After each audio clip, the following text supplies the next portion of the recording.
Terima kasih ya Tuhan, karena kami mempunyai Engkau sebagai Allah kami. Engkau bukan Allah yang berada nun jauh di sana,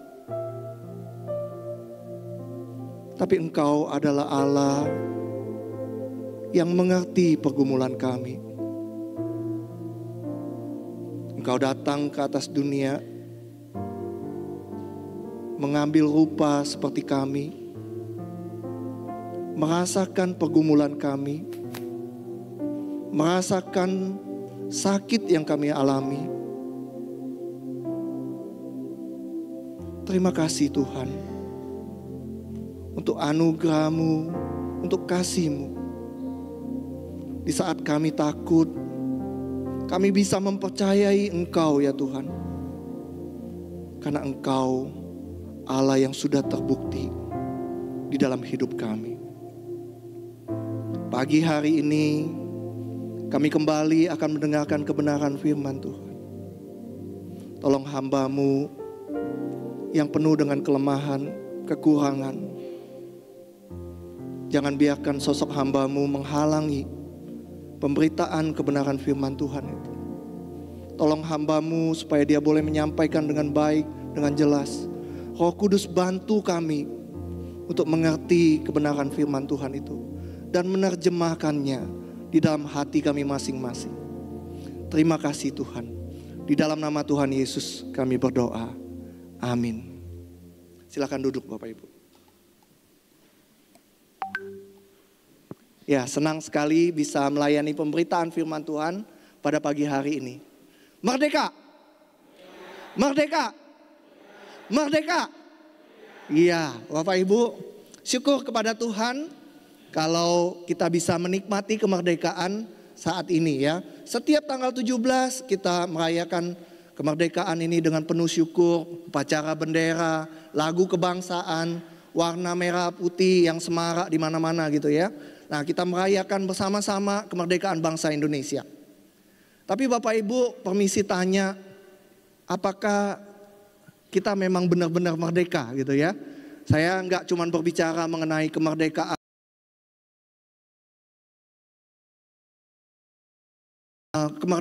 dari penjajahan bangsa asing gitu. Tetapi Bapak Ibu, seringkali kita itu masih berada di bawah penjajahan dari ketakutan ya. Penjajahan yang ketakutan yang menjajah atau menguasai hati dan pikiran kita. Banyak dari kita belum benar-benar merdeka dari ketakutan. Ketakutan akan masa depan, kegagalan, kehilangan, atau bahkan ketakutan yang muncul dari luka-luka masa lalu kita. Ketakutan yang bisa muncul dalam bentuk kecemasan yang berlebihan, serangan panik, atau rasa was-was yang terus membayangi. Nah, Bapak Ibu, firman Tuhan hari ini ya, tema firman Tuhan untuk bulan ini spesial, yaitu iman dalam pergumulan mental dan emosional, dan tema khotbah hari ini, minggu ini, itu kemerdekaan dari ketakutan. Tema-tema ini Bapak Ibu berusaha menjawab pergumulan jemaat tentang ini. Ya, hari ini kita akan belajar dari firman Tuhan bahwa Kristus itu memanggil kita bukan hanya bebas dari penjajahan lahiriah, tetapi juga supaya kita merdeka di hati dan pikiran kita dari kuasa ketakutan. Ya, dari kuasa ketakutan. Firman Tuhan diambil dari 2 Timotius 1 ayat 5-8. Saya sudah siapkan slide-nya, kita baca sama-sama Bapak Ibu.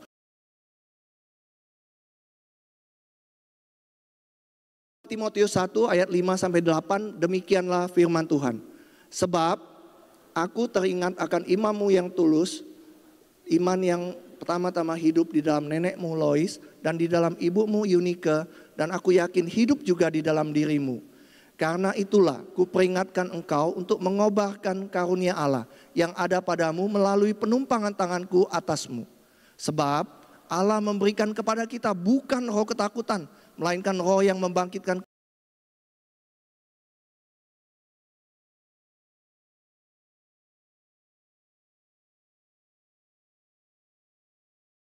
melainkan ikutlah menderita bagi Injil dengan kekuatan Allah. Semikian jauh pembacaan firman Tuhan kita. Nah Bapak Ibu, sebelum kita masuk dalam pembahasan firman Tuhan, saya mau memutarkan sebuah video pendek ya.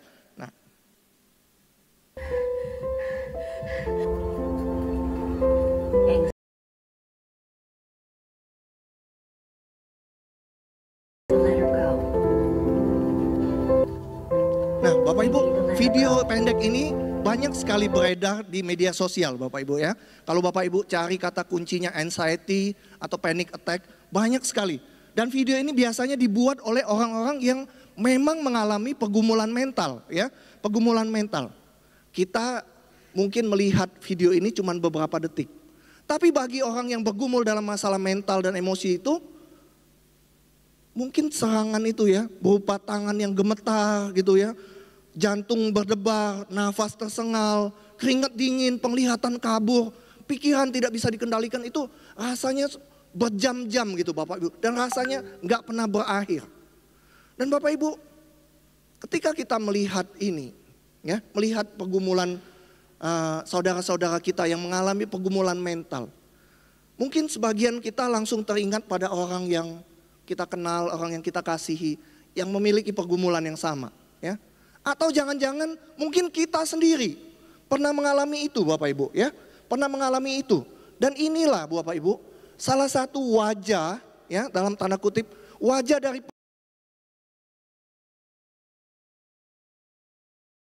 perbukaan. Tetapi sebenarnya nyata Bapak Ibu ya. Mental struggle itu adalah salah satu wajah ya. Tangan tadi gemetar gitu, nafas tersengal, keringat dingin, itu salah satu wajah dari pergumulan mental dan emosi yang seringkali tidak terlihat, tapi nyata di antara kita Bapak Ibu. Sayangnya Bapak Ibu, kita harus akui kalau kita, termasuk saya, ya, dulu mungkin responnya kurang bijak. Ya, nah mungkin kita berkata, itu cuma panik perasaan saja. Kamu tuh kurang bersyukur, kamu kurang beriman. Kamu tuh kurang doa, kurang baca firman Tuhan, kurang waktu sama Tuhan. Lalu kita bisa ngomong, berhenti khawatir, Tuhan pasti sediakan yang terbaik. Jangan overthinking, serahkan saja sama Tuhan. Bapak Ibu familiar dengan kalimat-kalimat ini? Mungkin kita pernah ya ngucapin itu Bapak Ibu. Mungkin maksud kita itu untuk mau menghibur, menguatkan. Sayangnya Bapak Ibu, bagi orang-orang yang sedang berada di titik terendah itu, berada dalam titik pergumulan mental dan emosi, kata-kata itu bisa terdengar seperti vonis. Ya. Bisa terdengar seperti vonis.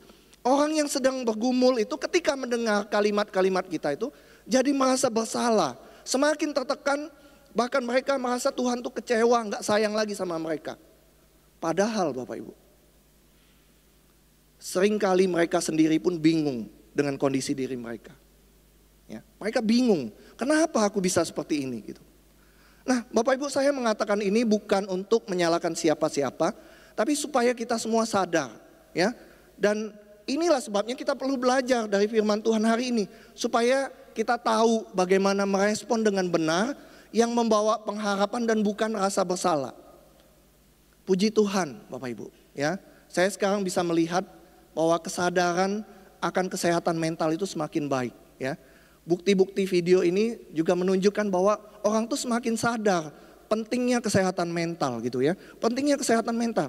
Tidak seperti dulu, banyak gereja dan orang Kristen sekarang mulai bisa memahami bahwa masalah mental dan emosi itu nyata. Sama nyatanya dengan kayak penyakit fisik. Ya, sama nyatanya Bapak Ibu. Tapi walaupun demikian kita perlu belajar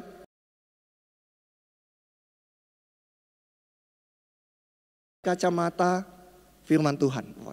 Ya.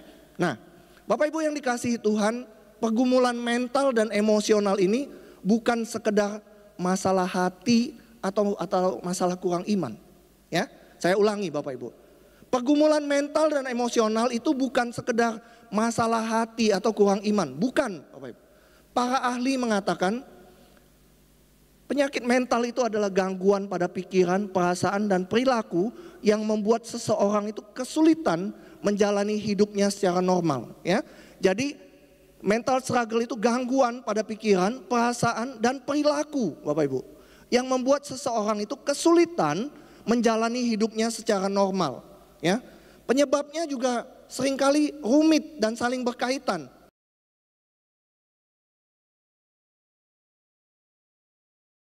Di otak kita itu ada kimia, ya, ada reaksi kimia, ada ketidakseimbangan kimia.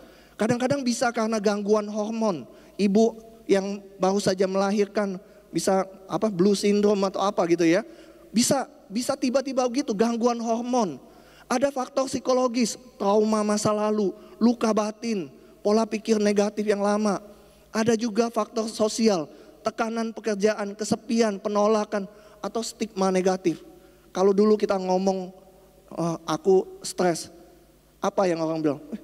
Orang gila dong, ya kan? Stigmanya seperti itu untuk orang-orang yang bergumul dengan mentalnya gitu. Nah, Bapak Ibu, penyebabnya kompleks dan tidak sesederhana yang kita pikirkan. Ya, saya dulu berpikir, kamu nih lebay gitu ya. Tapi ternyata enggak, Bapak Ibu. Faktor penyebabnya itu kompleks dan tidak sesederhana yang kita pikirkan. Tapi di balik semua itu ada satu realitas yang lebih besar. Kita memang hidup di dunia yang sudah jatuh dalam batin. Alkitab, Bapak Ibu, jujur menceritakan bahwa tokoh-tokoh di Alkitab pun pernah mengalami tekanan mental, tekanan emosional. Minggu lalu Randy cerita tentang Daud, bukan? Ya, Daud mengalami tekanan itu. Ya, Elia sempat ingin mati. Paulus juga merasakan tekanan berat yang melampaui kekuatannya. Jadi Bapak Ibu, ini yang perlu kita perhatikan. Ketakutan dan kecemasan itu bukan otomatis tanda kurang iman. Ya, Bapak Ibu perhatikan. Ketakutan dan kecemasan itu bukan otomatis tanda kurang iman. Kenapa? Karena tokoh-tokoh Alkitab juga mengalami. Tokoh-tokoh Alkitab yang notabene imannya lebih kuat daripada kita, tapi mereka juga mengalami itu. Jadi ketakutan dan kecemasan itu bukan otomatis tanda bahwa seseorang itu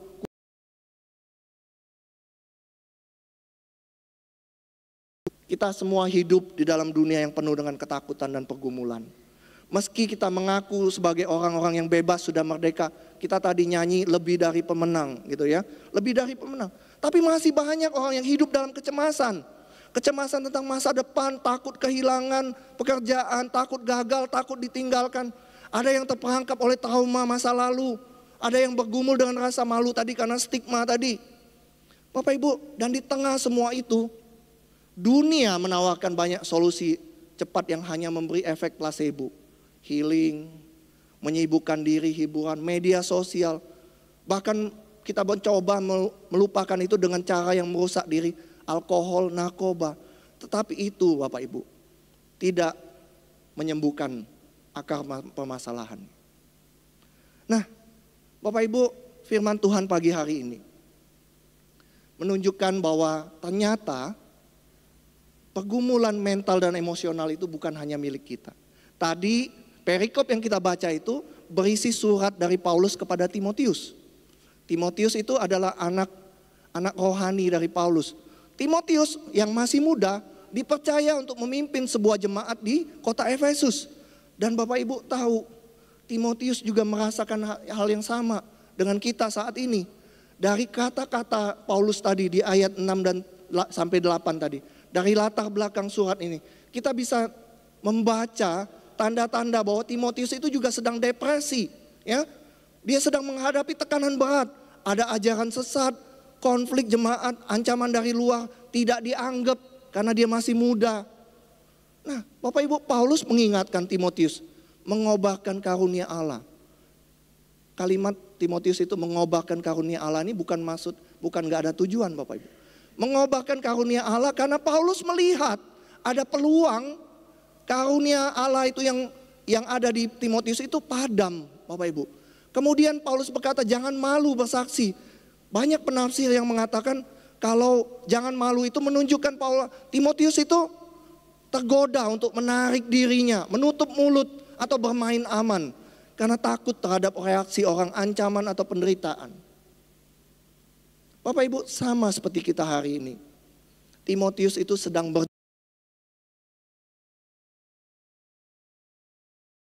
menjalani panggilan Tuhan. Lalu apa yang dikatakan firman Tuhan tentang ini? Bapak Ibu yang dikasihi Tuhan, yang pertama, Timotius sebenarnya punya start awal yang baik. Ya, punya start yang awal yang baik. Kenapa? Paulus ngomong, oh aku ingat imanmu yang tulus ikhlas. Kemudian Paulus ngomong, iman yang diturunkan oleh nenekmu Lois, ibumu Eunike, dan aku yakin juga hidup di dalam dirimu.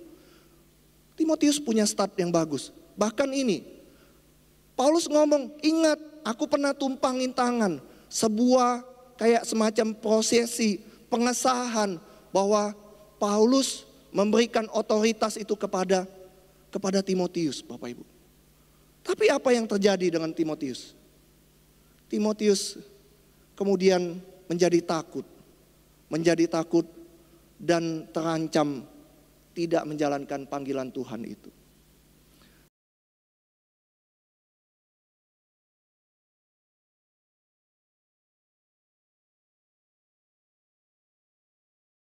Roh ketakutan. Nah, Bapak Ibu, kata roh ketakutan ini dalam bahasa aslinya itu adalah pneumadelias. Pneumadelias. Nah, Bapak Ibu, kata delias ini ketakutan itu bukan kayak misalnya yang wanita takut kecoa gitu ya. Atau saya nih mungkin saya takut ketinggian misalnya gitu. Ada yang takut kegelapan atau apa gitu. Bukan Bapak Ibu, bukan maksudnya seperti itu ya. Tapi pneumadelias ini adalah ketakutan yang sampai membuat kita itu nge-freeze. Kita membeku, tidak bisa bergerak. Ketakutan yang begitu kuat mencekam kita sampai kita itu nggak bisa bergerak, Bapak Ibu. Jadi roh ketakutan di sini maksudnya merujuk kepada ketakutan yang melumpuhkan moral dan kemauan seseorang. Ketakutan yang melumpuhkan moral dan kemauan seseorang. Bukankah hal itu mirip apa yang dialami banyak anak Tuhan saat ini gitu ya? Yang tadi sebagian videonya sudah saya tunjukkan gitu Bapak Ibu. Sebagian kita juga mungkin memulai dengan baik. Saya yakin kita di sini dididik dalam kebenaran firman Tuhan, ya, punya banyak talenta, punya banyak karunia. Tapi apa yang terjadi Bapak Ibu? Karunia dan talenta kita itu nggak efektif. Kenapa? Karena kita dikuasai oleh ketakutan itu. Ketakutan membuat diri kita terancam tidak efektif. Ketika kita dikuasai rasa cemas yang berlebihan, trauma yang belum pulih, rasa minder yang membuat kita menutup diri, kekhawatiran yang membuat kita mundur dari pelayanan. Bukankah itu semua yang Paulus maksudkan, Bapak Ibu? Ketakutan yang melumpuhkan kita, yang membuat kita terancam tidak efektif. Ini poin yang pertama, Bapak Ibu. Ketakutan itu nyata. Ketakutan itu valid. Ketakutan itu melumpuhkan kita, membuat kita tidak efektif. Ketakutan itu nyata dan melumpuhkan kita, membuat kita tidak efektif. Bukan hanya membuat kita tidak bergerak, tetapi mematikan sukacita, mengaburkan pengharapan, membuat kita tidak lagi menjalani panggilan Tuhan. Bapak Ibu, inilah poin yang pertama tadi. Ketakutan itu nyata dan bukan membuat kita tidak efektif. Bagian yang kedua, Bapak Ibu. Berbicara mengenai roh ketakutan, kalau kita melihat ayat 7 ini, ya, sebenarnya terjemahan bahasa Indonesianya kurang tepat.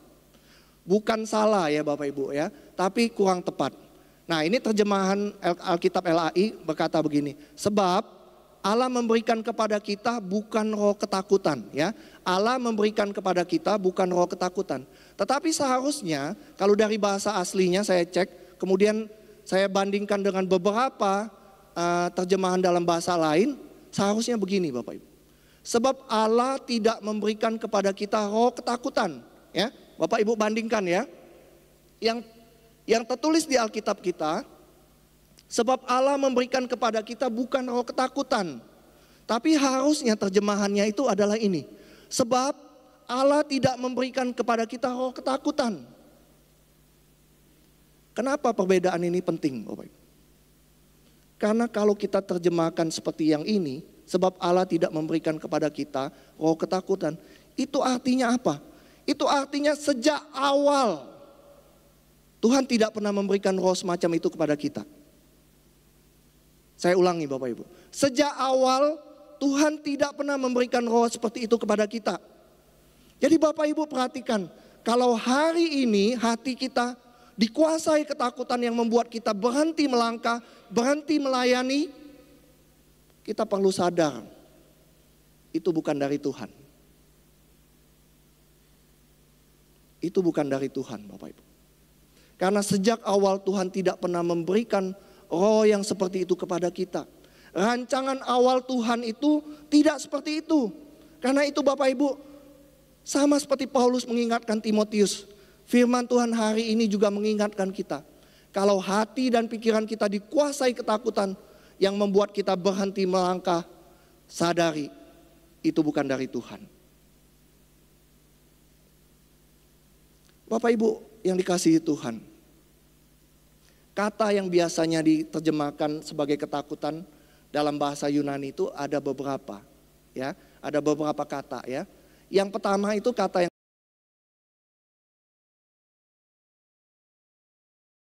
lagi Bapak Ibu yang juga diterjemahkan sebagai ketakutan, yaitu phobos. Phobos. Nah, kata phobos ini akar kata dari fobia. Ya, kita sekarang kan familiar ya dengan kata fobia, fobia gitu ya. Fobia ini, fobia itu, fobia ini, fobia itu gitu ya. Nah, Bapak Ibu, kata fobia itu memang sekarang ini kayaknya agak negatif gitu ya. Tapi sebenarnya di Alkitab maknanya itu jauh lebih luas. Kata phobos ini mencakup rasa takut akan hukuman, tetapi juga sering dipakai untuk kata takut akan Tuhan. Rasa hormat, gentar, dan kagum di hadapan Allah. Dan inilah yang menarik Bapak Ibu.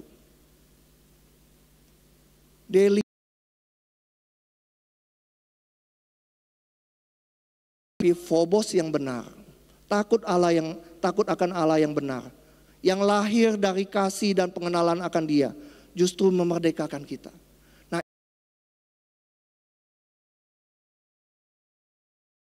kita membuat tidak efektif, tetapi sebenarnya rancangan awal Tuhan itu bukanlah supaya kita hidup dalam ketakutan yang melumpuhkan, tetapi supaya kita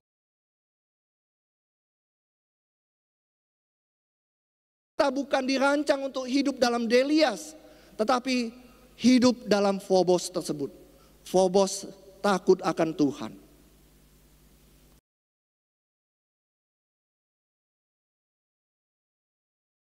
Kita tadi sudah tahu ketakutan itu nyata, ketakutan itu melumpuhkan, ketakutan itu tidak membuat kita tidak efektif, tetapi rancangan Tuhan bukan itu, tapi takut akan Tuhan yang benar gitu ya. Nah, Bapak Ibu, poin yang ketiga yang terakhir ini, Tuhan tidak membiarkan kita hidup dalam ketakutan yang melumpuhkan itu, tetapi Dia memberi kita jalan keluar. Ya, Tuhan tidak membiarkan kita hidup dalam ketakutan yang melumpuhkan itu, tetapi Dia memberi kita jalan keluar. Seorang tokoh Kristen dan penulis Kristen yang terkenal, Joyce Meyer, dia pernah menulis sebuah buku yang berjudul Battlefield of the Mind, ya, peperangan pikiran. Nah, dalam bukunya dia menulis kalimat ini Bapak Ibu. The mind is the battlefield. It is a vital necessity that we line up our thoughts with God's thoughts. Ya.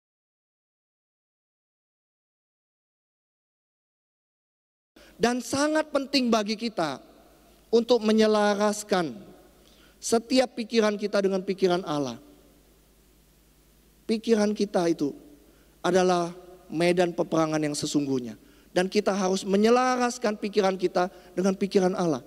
Pikiran kita bukan sekedar ruang pasif, tetapi justru tempat di mana peperangan rohani berlangsung. Peringatan Joyce Meyer ini membuka mata kita bahwa peperangan yang terbesar itu bukan terjadi di luar sana, bukan Bapak Ibu. Bukan terjadi di luar sana, tetapi ada dalam pikiran kita. Firman Tuhan katakan, sebab Tuhan memberikan kepada kita bukan roh ketakutan, melainkan roh yang membangkitkan kekuatan, kasih dan penguasaan diri. Tuhan memberikan kita jalan keluar. Inilah 3 hal yang menjadi senjata rohani yang Tuhan berikan. Tuhan tidak membiarkan kita hidup dalam ketakutan yang melumpuhkan, tetapi Dia memberi jalan keluar, yaitu 3 hal ini. Kekuatan, kasih, dan penguasaan diri. Bapak Ibu, waktu saya merenungkan bagian ini, saya sempat bingung. Bingung kenapa?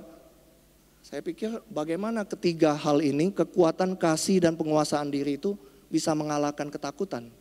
Ya, benar nggak? Ya, Tuhan ngomong, firman Tuhan ini katakan Allah tidak memberikan kita roh ketakutan, tapi roh yang membangkitkan kekuatan, kasih, dan penguasaan diri. Jadi 3 hal ini yang akan menjadi jalan keluar kita untuk mengalahkan roh ketakutan. Tapi bagaimana ketiga hal ini bisa membantu kita mengalahkan roh ketakutan? Nah, Bapak Ibu, saya terbantu sekali dengan bahan DG kita, kelompok pemuritan. Ya, nah, bahan DG kita itu adalah hidup yang berpusat pada Injil. Saya terus mendorong Bapak Ibu yang belum ikut DG untuk ikut. Bahan DG ini membantu saya untuk mengerti firman Tuhan. Hidup yang berpusat Injil itu adalah ini, Bapak Ibu.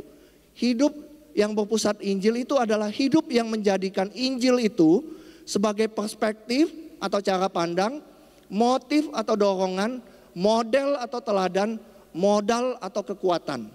Nah, maksudnya apa Bapak Ibu? Maksudnya apa? Bapak Ibu tahu firman Tuhan dalam Roma 1 ayat 16 berkata begini. Sebab aku tidak malu terhadap Injil, karena Injil adalah kekuatan Allah. Bapak Ibu, kekuatan kita untuk mengalahkan ketakutan itu berasal dari Injil. Bagaimana Injil mengubah menjadi kekuatan bagi kita untuk mengalahkan itu? Pertama, dia mengubah perspektif kita, mengubah cara pandang kita, ya, mengubah cara pandang kita. Kita bisa melihat kalau manusia itu diciptakan sungguh amat baik. Bapak Ibu tahu, waktu Tuhan menciptakan semua hal, Tuhan ngomong apa? Baik, baik, baik. Tetapi ketika kita diciptakan, manusia diciptakan, Tuhan ngomong sungguh amat baik. Waktu saya diskusi dengan istri saya bilang, waduh, kalau gitu manusia itu gampang sekali terluka ya. Kok begitu gampang terluka? Lalu saya bilang sama dia, loh itu justru bukti bahwa Tuhan menciptakan kita itu sungguh amat baik. Kita diciptakan bukan seperti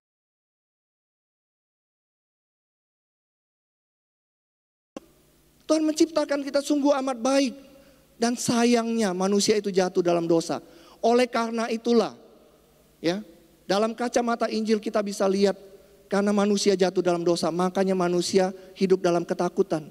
Tetapi firman Tuhan katakan tidak cuma berhenti di situ. Tuhan Yesus mati di atas kayu salib. Dia datang sebagai manusia, ya. Turut merasakan kita. Kematian Tuhan Yesus itu disalib mengalahkan permasalahan terbesar manusia, yaitu dosa. Kebangkitannya Bapak Ibu mengalahkan ketakutan manusia yang terbesar, yaitu maut atau kematian. Kalau dulu kita tidak punya kekuatan untuk mengalahkan ketakutan, tapi sekarang karena Injil kita bisa mengalahkan ketakutan yang melumpuhkan itu. Kekuatan Injil mengubah perspektif kita, dan kekuatan Injil membantu kita melalui perspektif itu untuk mengatasi ketakutan kita. Kekuatan Injil mengubah cara pandang kita mengenai ketakutan dan membuat kita bisa mengatasi. Ini senjata yang pertama, Bapak. Senjata yang kedua, kuasa, ya. Kuasa. Saya berpikir kuasa apa ya? Kasih, ya. Nah, kasih Bapak Ibu. Kasih itu menjadi dorongan atau motif terbesar untuk mengalahkan ketakutan. Tadi ya, hidup yang berpusat Injil itu menjadikan Injil sebagai perspektif, motif, model, modal, Bapak Ibu. Kasih itu menjadi dorongan atau motif terbesar untuk melawan dan mengalahkan ketakutan yang melumpuhkan itu. Kenapa saya katakan demikian? Firman Tuhan dalam 1 Yohanes 4 ayat 18 berkata, di dalam kasih tidak ada ketakutan. Kasih yang sempurna melenyapkan ketakutan. Kasih yang sempurna melenyapkan ketakutan. Tadi kalau kekuatan, Injil adalah kekuatan untuk mengalahkan ketakutan. Melenyapkan ketakutan. Sebab ketakutan itu mengandung hukuman Dan siapa yang takut, ia tidak sempurna di dalam kasih itu. Ya. Dan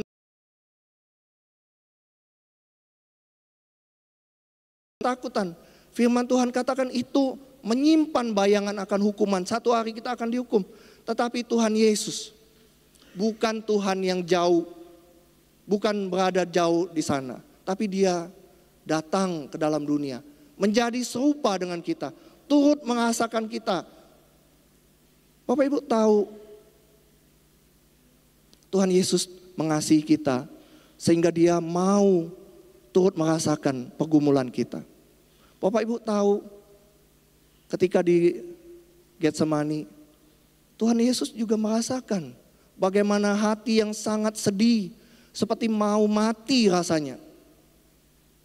Dia turut merasakan pergumulan kita. Bapak Ibu tahu ada ayat ini?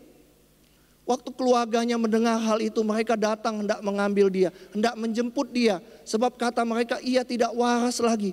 Bapak Ibu, Tuhan Yesus tahu bagaimana rasanya dikatai orang gila, gak waras. Tuhan Yesus tahu semuanya itu. Dan dia turut merasakan apa yang kita rasakan. Dia merengkuh perasaan kita di atas kayu salib. Kesepian, sendirian, ditinggalkan Bapaknya. Itu dilakukannya karena dia mengasihi kita. Dan Bapak Ibu, motif kasih itulah, dorongan kasih itulah, kasih yang rela berkorban, kasih yang mengerti, kasih yang turut merasakan pergumulan kita. Kasih itulah yang menjadi modal atau kekuatan kita untuk mengalahkan ketakutan yang melumpuhkan. Kasih itu jadi semacam modal kekuatan mengalahkan ketakutan. Itu senjata yang kedua. Ya, senjata yang kedua. Tadi kekuatan berasal dari Injil, kuasa mengalahkan ketakutan. Yang ketiga, penguasaan diri. Saya sempat bingung juga, penguasaan diri ini kok bisa mengalahkan ketakutan gitu ya. Nah, Bapak Ibu, Tuhan Yesus menjadi model atau teladan dalam hal penguasaan diri yang mengalahkan ketakutan itu, ya. Menjadikan Injil sebagai pusat itu menjadikan Injil sebagai perspektif, motif, model. Nah, sekarang Tuhan Yesus menjadi model atau teladan kita dalam hal penguasaan diri.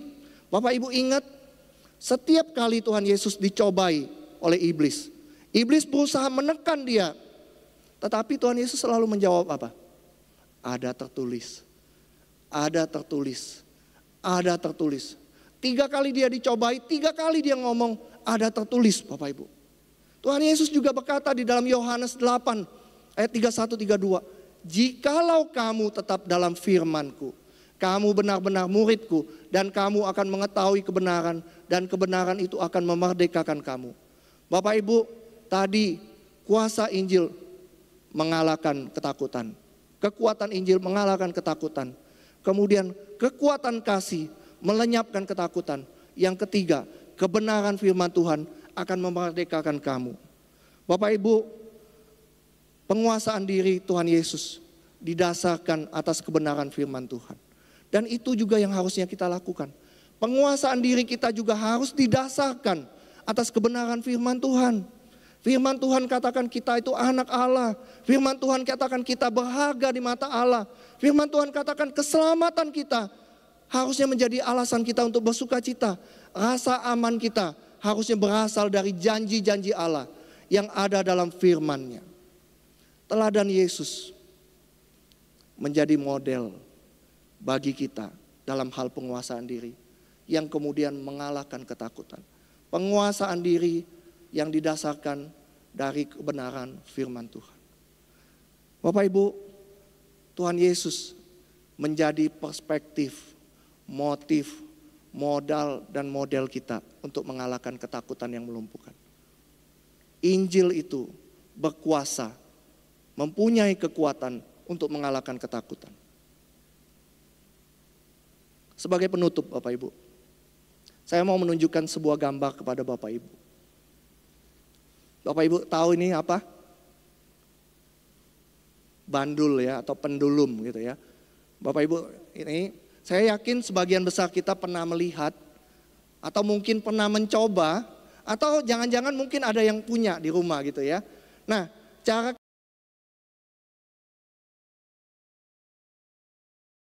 cetokin gitu, tok, lalu yang ini geser, tek, tok, tek, tok, tek, tok gitu ya. Bandulnya, pendulumnya begitu. Nah Bapak Ibu, jadi kalau kita tarik dari sisi sebaliknya, dia akan bergerak ke sisi yang lain.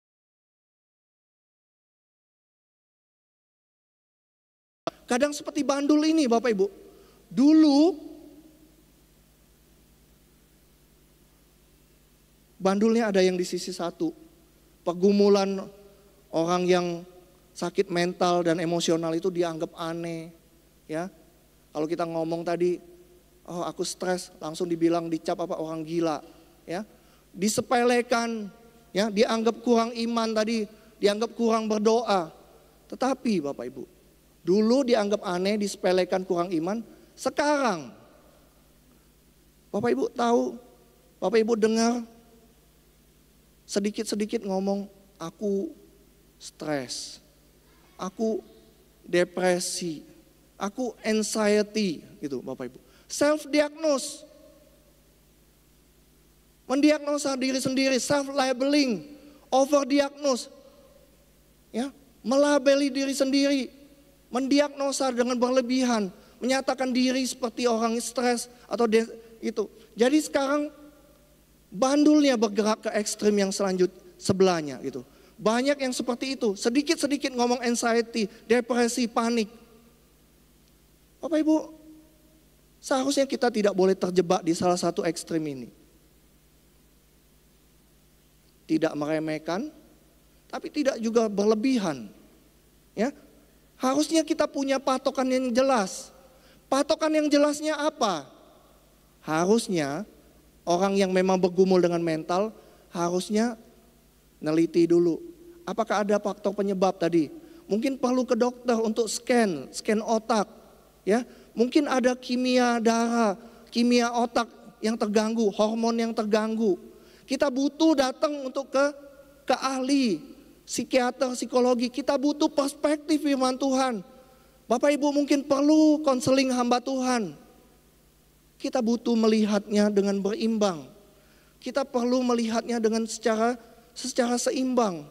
Kalau kita tidak punya patokan yang jelas, kita akan terus berayun dari satu ekstrim ke ekstrim yang lain, tanpa pernah berhenti di posisi yang tepat.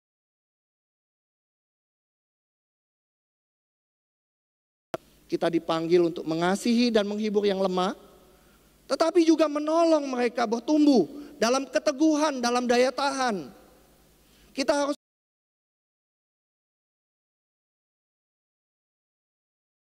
untuk bertumbuh dalam keteguhan, dalam daya tahan. Kristus adalah pusat yang menahan ayunan itu. Injil memberi kita hikmat untuk tahu kapan harus memeluk, kapan harus menguatkan. Kalau Yesus menjadi pusat, kita tidak akan hidup di ekstrim salah satunya. Tetapi kebenaran dan kasih itu akan bekerja sama. Hari ini, mari kita minta Tuhan memposisikan hati kita di tengah. Di tempat di mana kita bisa berempati kepada yang menderita, tapi juga membangun mereka, mendorong mereka untuk berjalan kembali, bangkit kembali, mengiring dan melayani Tuhan. Bapak Ibu, mungkin ada di antara kita yang saat ini merasa lelah, putus asa, seolah tidak lagi ada harapan. Mungkin Anda saat ini merasakan ketakutan yang mencekam, yang melumpuhkan itu. Rasanya itu seperti pergumulan seumur hidup, ya. Dan ketakutan itu jadi semacam tamu tak diundang yang akan tinggal seumur hidup kita. Bapak Ibu, saya pernah ngomong, dulu saya kecanduan pornografi, saya merasa bahwa kecanduan itu akan menghantui saya seumur hidup saya. Tapi Bapak Ibu, dengarkanlah firman Tuhan ini. Ulangan 6 ayat 1 sampai 2 berkata begini. Inilah perintah Tuhan Allahmu untuk dilakukan, supaya seumur hidupmu engkau takut akan Tuhan Allahmu. Supaya engkau seumur hidupmu takut akan Tuhan Allahmu. Bapak Ibu, waktu pertama kali saya membaca ayat ini, saya pikir ayat ini adalah sebuah perintah. Tapi ternyata tidak. Ayat ini adalah janji pengharapan. Janji pengharapan yang Tuhan beri. Kita tidak diciptakan untuk hidup dalam ketakutan yang melumpuhkan itu. Seumur hidup kita, tidak. Kita tidak diciptakan untuk hidup bergumul dengan dosa kita seumur hidup kita. Tidak. Kita diciptakan untuk mengenal dan takut akan Tuhan seumur hidup kita. Takut yang membebaskan. Takut yang menguatkan. Takut yang menyalakan kembali pengharapan di tengah gelapnya hati dan zaman kita. Tuhan Yesus memberkati kita semua. Mari kita masuk dalam sikap doa.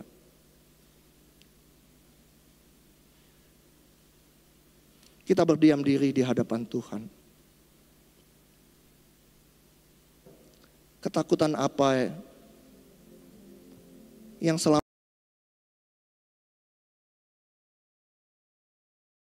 kekhawatiran apa yang selama ini mencengkram kuat hidup Bapak Ibu, melumpuhkan, membuat Anda tidak efektif, membuat Anda lari dari panggilan Tuhan, tidak melayani Tuhan lagi. Bawalah ketakutan itu ke bawah kaki salib Tuhan, kepada pengharapan Injil. Injil adalah kuasa, kekuatan untuk mengalahkan ketakutan. Kasih melenyapkan ketakutan. Penguasaan diri berdasar firman Tuhan memerdekakan kita. Ketakutan apa yang sedang Anda alami saat ini? Bawalah kepada Tuhan. Serahkan itu kepada Tuhan. Saya mengundang kita semua untuk menyanyikan lagu yang tadi. Di saat aku takut, ku percaya padamu. Serahkan segala kekhawatiran kita kepada Tuhan. Di saat aku takut, ku percaya padamu. Katakan segala kekhawatiranku ku serahkan kepadamu Tuhan.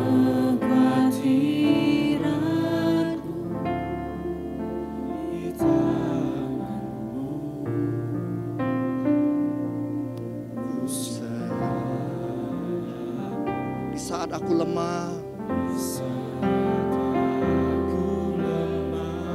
aku mau bersandar kepadamu Tuhan.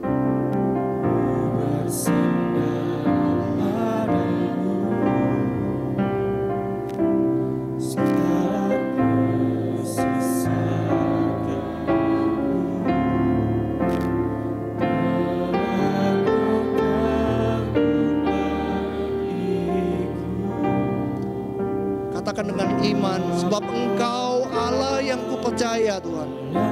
Yang kupercaya di dalam hatiku, hanya Engkau Yesus yang sanggup memberikanku kelegaan.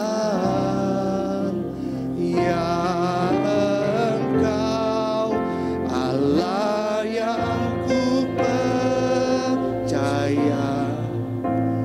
di dalam hidupku,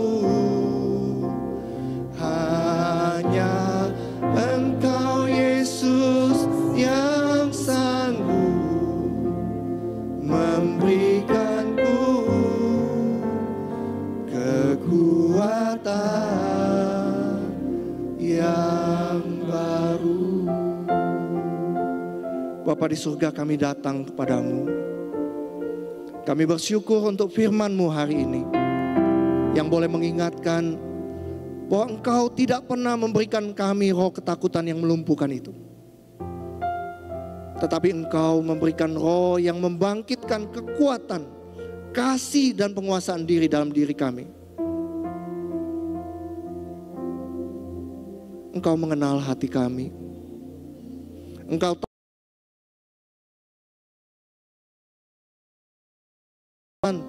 trauma, rasa takut yang mengikat. hari ini kami mau datang dan meletakkan semua itu di bawah kaki salib-Mu. Kami mohon gantikanlah ketakutan kami dengan takut akan Engkau. Takut yang membebaskan, yang menguatkan, dan yang menyalakan pengharapan. Tolong kami ya Tuhan, untuk hidup berpusat pada Injil, sehingga kami bisa berjalan dengan